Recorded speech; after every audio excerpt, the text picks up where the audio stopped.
Good day, everybody, and welcome to the show. We look a little different today because somebody talked me into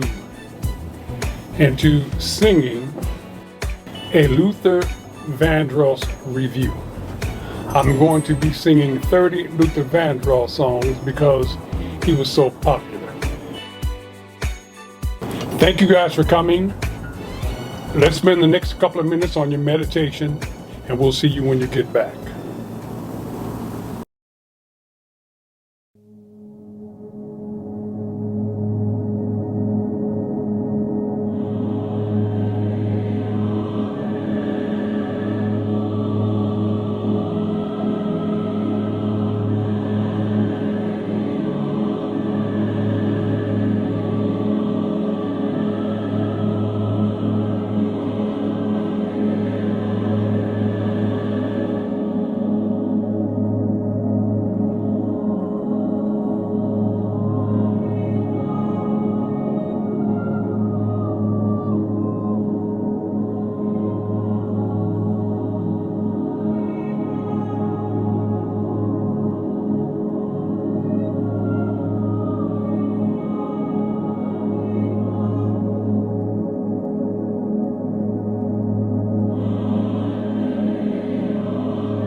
Thank you. Yeah, so apparently they have missed the singer Luther Vandross for far too long.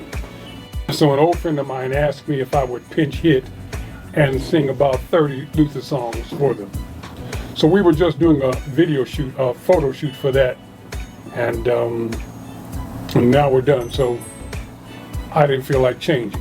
So anyway, and I'll keep you posted on when that show is. It's Valentine's Day weekend, and there'll be no lecturing about the kind of things I talk about here on the show. It's going to be all love songs and people who miss that kind of music. Now, I started to talk last week about an AI situation. There was an AI situation where the AI configure what it is a program that you can put on your cell phone that's just like a Siri, but instead of a Siri, it talks to you about whatever you want to talk about. And so I began to talk with this machine, and the machine was surprisingly very polite. It was very interesting because I asked the machine, I said, has he heard about a book by Curt Williams? In a very quick time, he did find the book. And he explained the book. He explained the book in a way that I would not have. I mean, he embellished the hell out of that book. And so much to the point where I was trying to figure out, did he steal information from me? Because I don't remember talking to anybody. Well, come to find out, at the very end of his talking situation, he says that, however, I have not read the book. I'm only extrapolating from the title and a couple of things it said. The book is called Ungodly Gods. So basically what this computer system did was it said, wow, if you got gods that are ungodly, well, here's all the possibilities. Oh, this book could be about blah, blah, blah, blah, blah. So basically it said, yeah, we reviewed your book, but we haven't really read it. Which I thought was fascinating.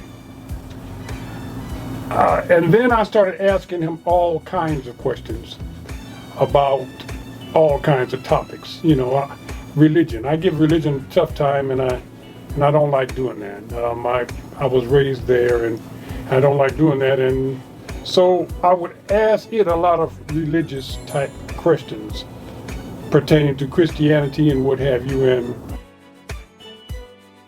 And this AI software had a very brilliant way of explaining all these things without being derogatory.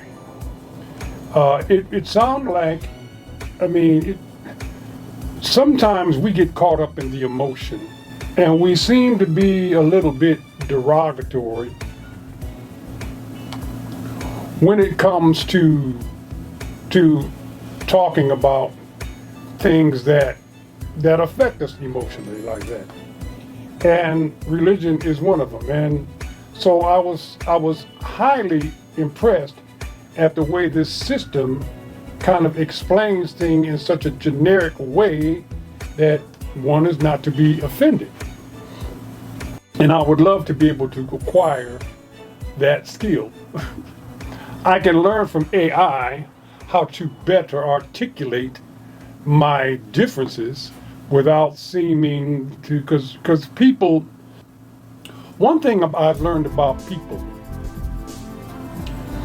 and it's that we have all kinds of emotional problems. People, I mean. However, one of the reasons why we have so many emotional problems is because we use these emotional almost deviancies, all these mechanisms to carve out our personalities. in a way that it protects us from certain things.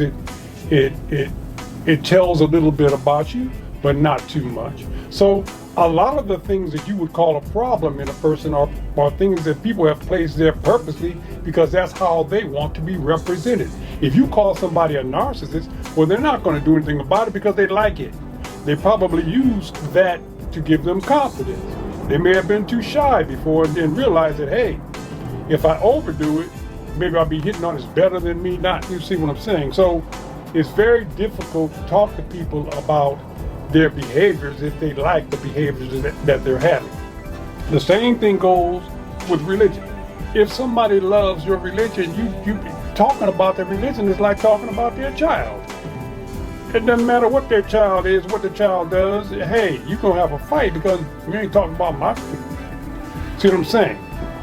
So I have to, I would love to acquire the ability to talk about these things without putting someone down just because we don't believe the same thing, because obviously if I reject them for their thoughts, they're going to reject me for mine. After saying all that, I will say though that I do have some issues with Christianity that I'm going to bring up now that are very difficult for me not to have a reaction to, a negative reaction. It's very emotional for me because, well, let me just explain. The biggest problem I have with Christianity is the concept of hell.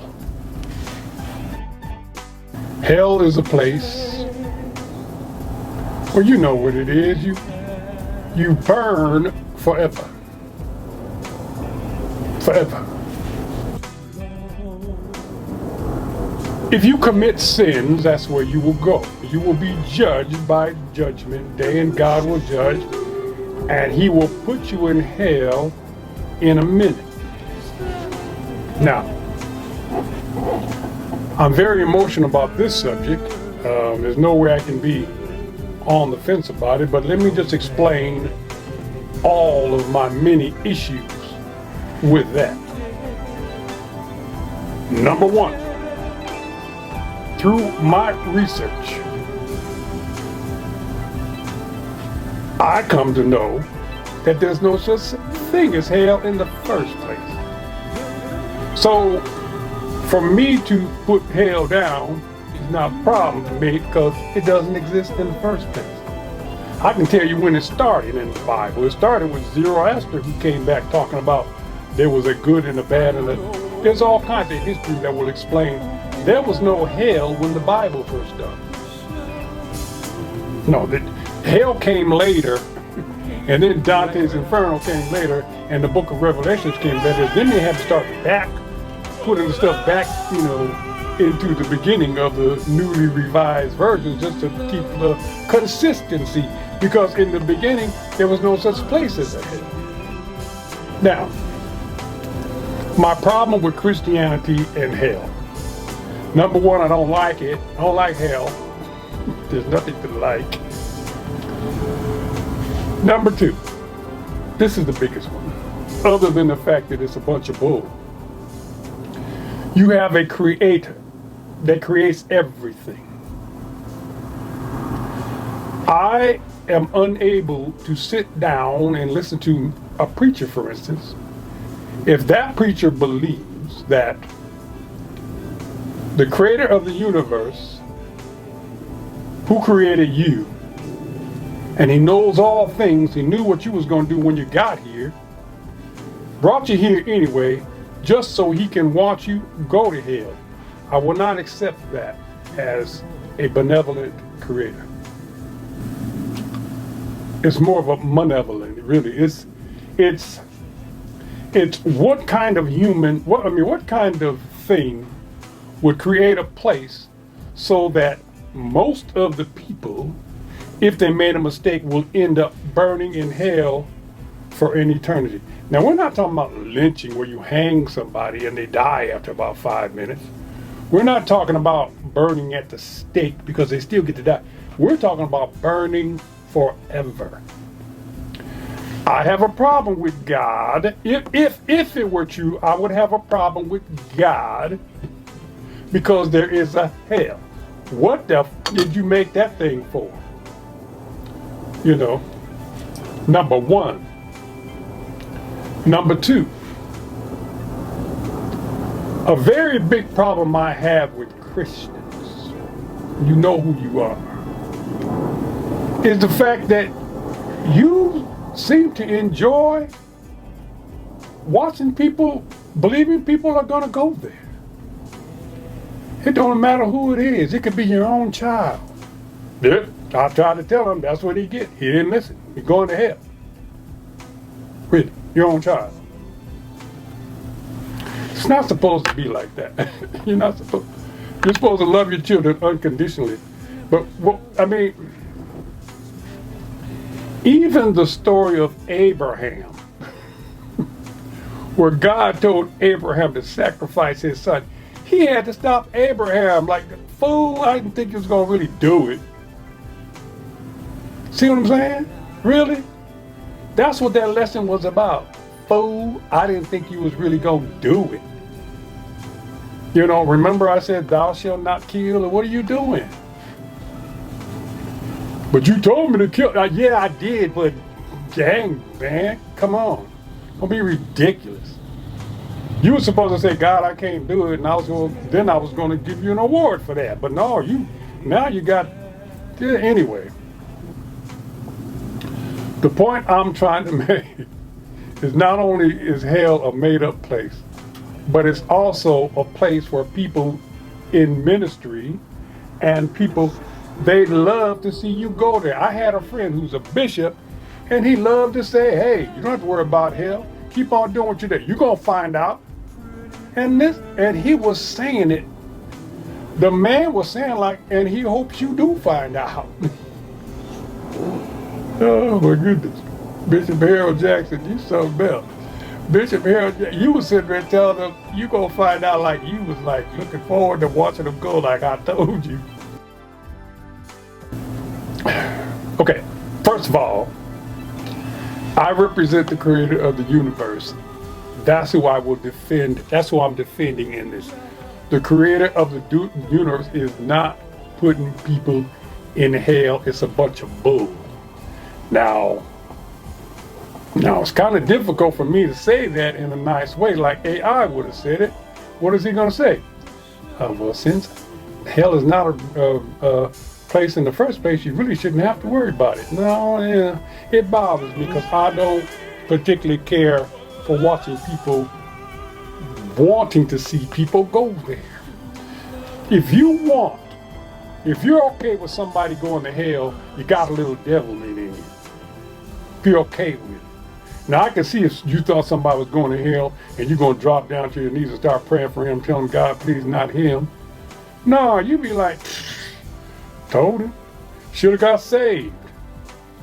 And let me talk about saved and Jesus. I write about Jesus in my book. Jesus was a wonderful man. He didn't know they was going to do this to him. But you got Jesus and a religion that says give your soul to him or else, which basically means every other person ever that's ever existed is going to hell because they didn't give their soul to Jesus. Isn't it obvious who came up with this one? That's the devil if it ever was. That's Satan. Jesus never said that. Lucifer said that. And said, guess what? Jesus said it. And you believed him. Jesus never said that. Jesus never said, give me your soul or you're going to hell. Matter of fact, if he had said that, they probably would have stoned him faster than they hung him. Anyway, my biggest issues, hell, number one, that would be, if it were true, that would be between me and him, because I would protest it like Martin Luther King protested civil rights. I'd be like, burning hell rights. This is wrong, God, you got to cut it out. Number two, The fact that so many Christians seem to enjoy watching people go there. Number two. Number three. What is this thing about the Hebrew Israelites where they do all that? They speak on corners in groups. They're very majestic in what they do. But the whole purpose is because they want to be on the front row. They're the chosen ones who get to be on the front row. What is about the front row inside the pearly gates that makes it so special? I mean, what if you want to, really? And I would think that any other polite person would be, hey, you ladies, you go first. I don't care what religion you were, go first. Be polite. Y'all want to be on the front row. Okay, here's the deal. It's this highly favored thing. Everybody wants to be highly favored, and you Christians need to quit saying that. Because every time you say, I'm so highly favored, that means he has decided that somebody else is not. God should have told you a long time ago, I don't choose favorites. I love all of you. How can you be a Christian and think that your Creator is favoring you? Now, what'd you do that was so magnificent? I followed the word, so what? So, you followed, he didn't write it. But anyway, there are lessons in the Bible that will tell you not to have some of this madness. And another thing, when you got the people loving, people appreciate, they like to see people go to hell, they'll even send their loved ones. The worst thing about it is a story I told about the Vatican and how that church got so wealthy. The way the church got wealthy because they don't have just a hell, but they have a place in the middle called purgatory where you stay in there while you're being judged. First thing you do when you die, you're going to go to the purgatory and you're going to wait till the judgment and decide. Now, the Catholic Church came up with a scheme that said, hey, why don't we tell people if they give us some money, we can get their people out of purgatory and back into heaven. And people believed it. People started giving money to the church simply because they were paying to get their loved ones from going to hell, which is straight pimp. And that's just wrong. That's just wrong, Vatican. You're not supposed to exploit people's ignorance like that. That is so sad. I mean, and then the way you did it, it was like, okay, how much money you got? Well, I got my savings. I've got $10,000. Okay, I tell you what, give me the 10, and that's gonna get you one mother and a half a father and a couple of cousins. If I get some more, I'll give it to you. It's just sad. It's sad, and it's sad, and it's wrong, and you need to apologize to everybody and give some of them people their money back. Because what you need you need reparations for taking them people's money, for making them thinking you was going to pay for them to get out of purgatory. That's just, This is why I fussed. The creator of the universe that I represent is not capable of all this madness. Other than that, I will speak nicely and kindly about Christianity and all other religions. Thank you guys for coming. Don't forget to like and subscribe. And I'm going to give you flyers about where I will be singing some Luther stuff. Thank you.